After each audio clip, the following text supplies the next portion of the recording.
Bonjour à tous chers amis du petit ballon, nous sommes en compagnie de notre cher grand sommelier Jean-Michel Deluc. Bonjour Jean-Michel. Bonjour tout le monde, bonjour Martin. Qu'allons-nous déguster aujourd'hui Jean-Michel? Alors une appellation classique, connue et méconnue à la fois parce que c'est Saumur-Champigny. Et Saumur-Champigny, il y a un petit peu deux écoles. Il y a les Saumur-Champigny light qu'on boit l'été un peu frais, à la parisienne, voilà, on va dire ça comme ça. Et il y a le vrai Saumur-Champigny, les vrais Cabernet Franc qui peuvent vieillir, qui sont un peu plus, ils ont plus d'identité, plus de racines, etc. Mais on est dans ce style-là. Donc un vrai Saumur-Champigny, c'est un millésime 2011, donc c'est quand même un vin qui a déjà 7 ans. Voilà. Vin de Loire, non? Vin de Loire, et nous sommes sur un 100% Cabernet Franc, cuvée Le Roi. Du domaine Rocheville. Domaine Rocheville que je connais depuis très longtemps, puisque j'ai connu Philippe Porcher pratiquement au début de cette propriété, lorsqu'il a pris cette propriété. Et j'ai vu derrière l'étiquette aussi qu'il y a marqué Terravitis. Alors Terravitis, c'est la lutte raisonnée, c'est l'étape avant le bio.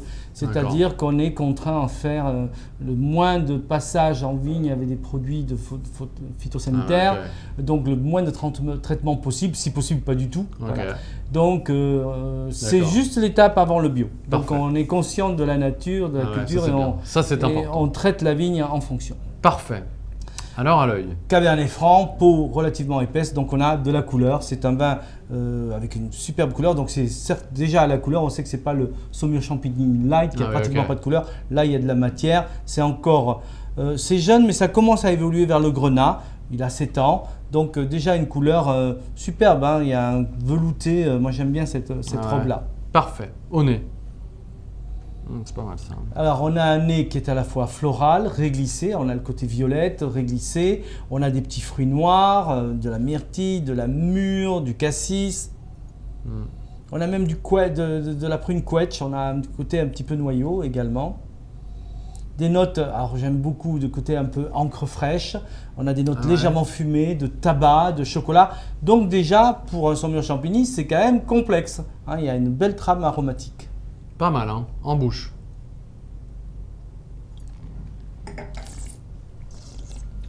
Voilà le vin qui arrive à la maturité, qui est superbe aujourd'hui. Un velours soyeux. J'adore ce côté tactile en bouche. Et puis après, derrière, ça se réveille avec des notes un peu poivrées, un peu réglissées, qui perdurent. Et on a un vin qui tient longtemps. Donc, ce n'est pas le Saumur-Champigny light. Hein. Tu vois bien qu'il y a une belle structure. C'est un vin parfaitement équilibré. On a évidemment, il n'y a pas de secret. Le Cabernet Franc est un cépage relativement difficile. Il ne faut pas le ramasser quand il n'est pas mûr. Je veux dire, il peut être très végétal et c'est souvent pour ça que les gens n'aiment pas le vin de Loire. Parce qu'ils trouvent ça toujours un peu trop végétal. Mais non, quand tu tombes sur des choses comme ça, c'est splendide, bien travaillé, c'est velouté, c'est absolument super. Très bon. Alors, un vin de Loire, on le sert frais ou pas? Alors, le Saumur-Champigny light, je dirais oui, mais celui-ci, non, on peut servir 16-17 degrés, il ne faut pas le servir non plus. D'accord. Voilà, 16-17, mais pas glacé, entre guillemets, à la parisienne encore. Ouais, parfait. Mais voilà, alors déjà, on sent bien qu'on peut avoir une viande rôtie, une viande rouge rôtie, voire une viande blanche rôtie, un rôti de veau. Peut-être y mettre quelques champignons, des choses comme ça. On peut aller sur des sauces relativement légères, on ne va pas aller jusque des viandes fortes ou des gibiers. Des fromages, du brie, etc., bien affinés, ça peut aller également. Voilà, c'est un vin qui est vraiment gastronomique. Voilà. C'est vrai, je trouve que les vins de Loire, ça change, et surtout celui-là, ça change aussi pas mal. C'est des goûts quand même qui sont hyper typiques, je ne sais pas si on peut dire ça. Mais en tout cas, c'est pour ça qu'il est important de parler de ce vin-là en particulier, parce que les gens ont une image forcément qui n'est pas la bonne des vins de Loire. Non, il y a de très grands vins dans la Loire, très bon. Et Rabelais avec des chinons le mettaient vraiment bien en avant. Le Saumur-Champigny, de la même manière, c'est un grand terroir. Trop bien. Merci Jean-Michel de nous faire voyager dans ces contrées de Loire et de nous faire découvrir ces excellentes cuvées. Un vrai Saumur-Champigny. Merci à Rocheville et à Philippe Porcher que je salue.